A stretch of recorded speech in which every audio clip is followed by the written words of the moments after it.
Assalamualaikum warahmatullahi wabarakatuh. Alhamdulillahirabbil alamin.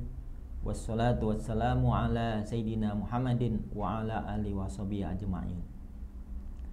Sobat Link yang berbahagia, yang sedang berpuasa ya, luar biasa. Pada kesempatan ini saya ingin sharing mengenai bahwa puasa itu menghasilkan ihsan. Ini menarik ya, menarik karena ihsan itu suatu konsep yang langsung ditanyakan oleh malaikat Jibril kepada Nabi Muhammad SAW ketika malaikat Jibril menyerupai manusia ya. Jadi benar-benar ditanyakan langsung kepada Nabi Muhammad SAW. Apa itu ihsan? Anta budallahu kana takun tarohu, fa ilam takun tarohu fa innahu yaraka. Ya. Ihsan itu kita beribadah kepada Allah seolah-olah kita melihat Allah SWT. Tapi bila kita tidak bisa melihat Allah Ta'ala ya, maka ya kita harus merasa dilihat oleh Allah Subhanahu wa Ta'ala. Itu ihsan. Nah, di dalam kaitan ihsan ini ada di dalam Al-Qur'an surat Al-Ankabut ayat yang ke-69. Allah berfirman, "A'udzubillahi samil alim minasyaitonir rajim. Bismillahirrahmanirrahim. Walladzina jahadu fina lanahdiyanahum subulana. Wa innallaha lama'al muhsinin." Ya. Dan orang-orang yang bersungguh-sungguh di jalan kami, maka pasti akan kami tunjukkan jalan-jalannya. Dan yang menarik di ujung ayat ini adalah wa innallaha lama'al muhsinin. Ini menarik. Dan sungguh Allah benar-benar bersama orang-orang yang muhsinin. Sobat Link yang berbahagia, kata wa innallaha lama'al muhsinin dalam konteks bahasa Arab sebetulnya bisa diungkapkan dengan banyak cara gitu ya. Misalnya bisa dengan wallahu ma'al muhsinin, dan Allah bersama orang-orang yang ihsan. Tapi kalau seperti itu kurang penekanan. Apakah benar-benar Allah gitu kan yang bersama dengan orang-orang yang ihsan? Karena itu kemudian bisa diungkapkan dengan wa innallaha, dan sungguh Allah lah yang ma'al muhsinin, yang bersama dengan orang-orang yang ihsan. Tapi kalau seperti itu, apakah benar-benar bersama? Apakah ada ma'iyatullah di situ? Maka kemudian ma'anya tadi ditambahin dengan lam takkid lagi, sehingga kemudian berbunyi wa innallaha la ma'al muhsinin, dan sungguh Allah sungguh benar-benar bersama-sama dengan orang-orang yang berbuat ihsan. Jadi Sobat Link yang dimuliakan oleh Allah Ta'ala, yang sedang berpuasa, para shaimin yang berbahagia, ihsan ini menjadi sesuatu yang sangat penting. Karena itu kita perlu mendapatkan suatu latihan untuk bisa memunculkan ihsan ini. Karena tadi setelah kemudian kita mendapatkan keihsanan, maka sudah pasti Allah akan benar-benar bersama-sama dengan kita karena keihsanan kita. Nah, ibadah puasa ini itu melatih keihsanan. Kenapa melatih keihsanan? Coba perhatikan. Pada saat kita ibadah puasa, ya, dengan karakteristik ibadah puasa itu dijalankan dengan waktu yang kategorinya lama, dari setelah fajar begitu hingga kemudian waktu maghrib, ya, itu dilaksanakan ibadah puasa. Berapa jam tuh? Ya bisa, ya tergantung ya, tapi bisa sekitar 10 jam, 12 jam, bahkan mungkin lebih dari itu bisa gitu ya, tergantung di mana kita melaksanakannya. Tapi lama yang jelas. Di saat yang lama seperti itu, coba perhatikan. Siapa yang akan menentukan apakah kita telah melaksanakan ibadah puasa itu? Ya. Maka mau tidak mau ibadah puasa itu melatih kita merasa diawasi. Katakanlah misalnya nggak ada orang siapapun, kemudian kita di siang hari kita kemudian meminum minuman, misalkan seperti itu. Boleh jadi kita bisa berbohong kepada orang lain, tetapi hati kita mengatakan, oh enggak, kamu nggak puasa, kamu kan tadi minum, begitu. Nah, jadi sensitivitas kita diawasi oleh Allah itu semakin meningkat karena ibadah puasa ini. Ya, ibadah puasa ini karena waktunya sedemikian lama gitu, malah justru memberikan kesempatan kepada kita untuk berbuat jujur pada diri sendiri. Apakah kita puasa atau tidak gitu. Gitu. Setidaknya hati kita yang akan mengatakan itu. Jadi kalaupun kita ditanya sama orang tua itu waktu masih kecil, kamu minum ya gitu. Kita boleh bilang enggak, tapi hati kita, oh enggak. Tadi saya sebetulnya udah minum tuh pada saat wudhu tuh saya minum gitu kan. Nah, jadi ada muraqabatullah, rasa diawasi oleh Allah, pengawasan Allah, itu yang dirasakan oleh orang-orang yang menjalankan ibadah puasa ini. Dia merasa diawasi, dia merasa dilihat oleh Allah.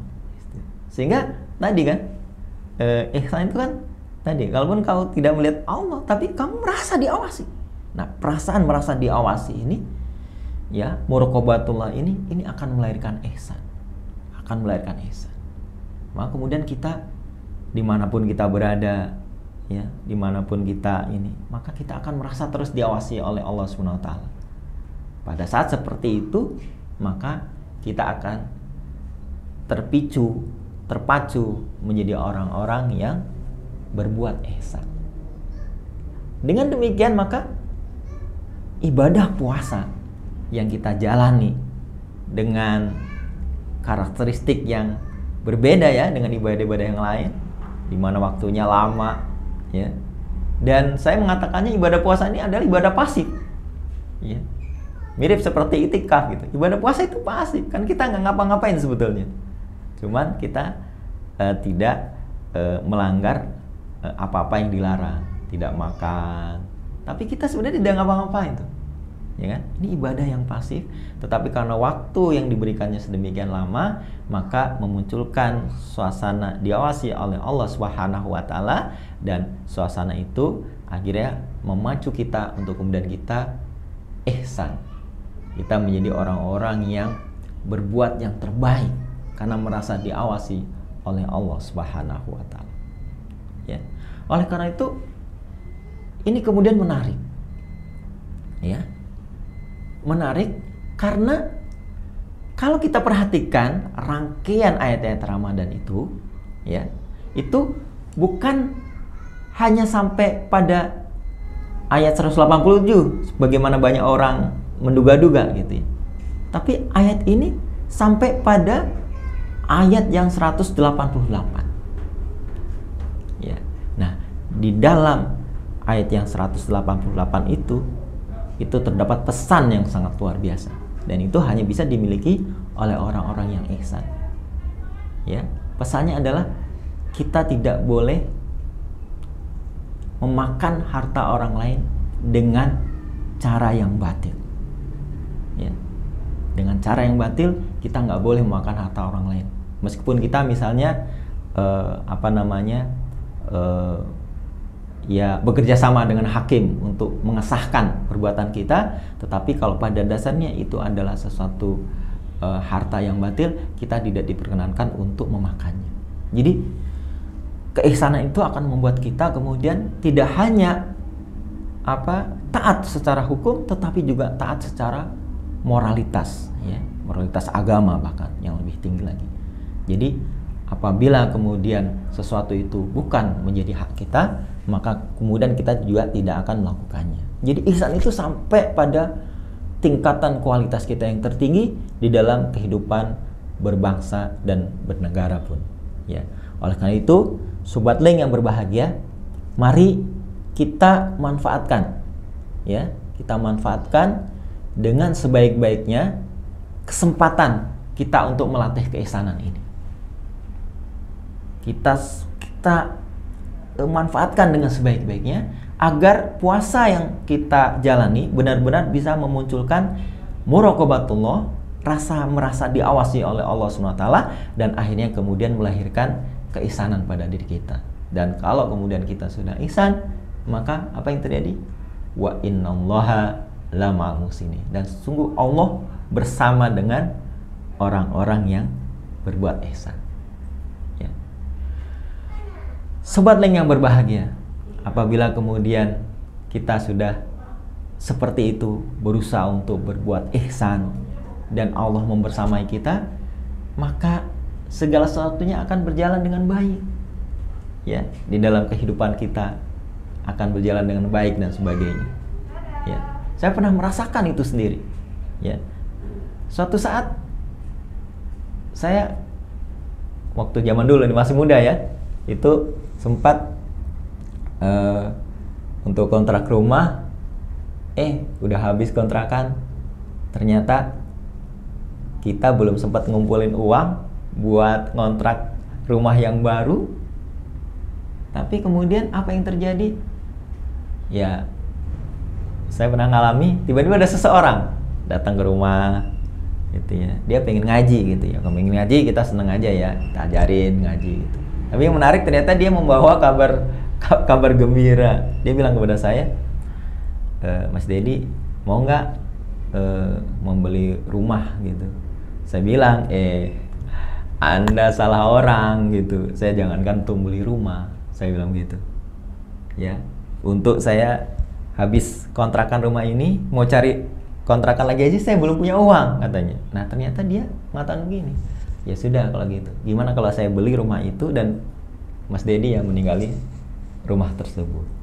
Ya alhamdulillah, dengan izin Allah akhirnya saya kemudian datang tuh ke Bogor tuh, karena itu kejadiannya ada di Jakarta, saya ada di daerah Cempaka Baru waktu itu. Sehingga kalau saya ditanya nih ya, kenapa Deddy Soeharto tinggal di Bogor, saya bilang saya mengikuti takdir Allah Subhanahu wa Ta'ala, dan itu adalah bagian dari pertolongan Allah Subhanahu wa Ta'ala ya, di saat kita kondisinya ya, kalau Allah membersamai kita, maka segala urusan yang ada pada kita akan Allah selesaikan. Segala kesulitan yang mungkin menimpa kita, ya Allah akan selesaikan semuanya gitu. Tetapi memang kita harus berusaha menjadi orang-orang yang ihsan, dan puasa adalah tools yang telah Allah berikan untuk memunculkan keihsanan di dalam diri kita. Oleh karena itu, sobat Deng yang berbahagia, yuk kita manfaatkan nih bulan puasa yang ya masih ada kan, itu untuk menjadi sama-sama kita menjadi orang-orang yang ihsan, dan mudah-mudahan kita semuanya diberikan oleh Allah sebagai hamba-hambanya yang bergelar al-muhsinin, orang-orang yang ihsan. Itu saja yang bisa saya sampaikan. Terima kasih telah berkenan untuk mendengarkan apa yang saya sharingkan. Wabillahi taufiq wal hidayah. Assalamualaikum warahmatullahi wabarakatuh.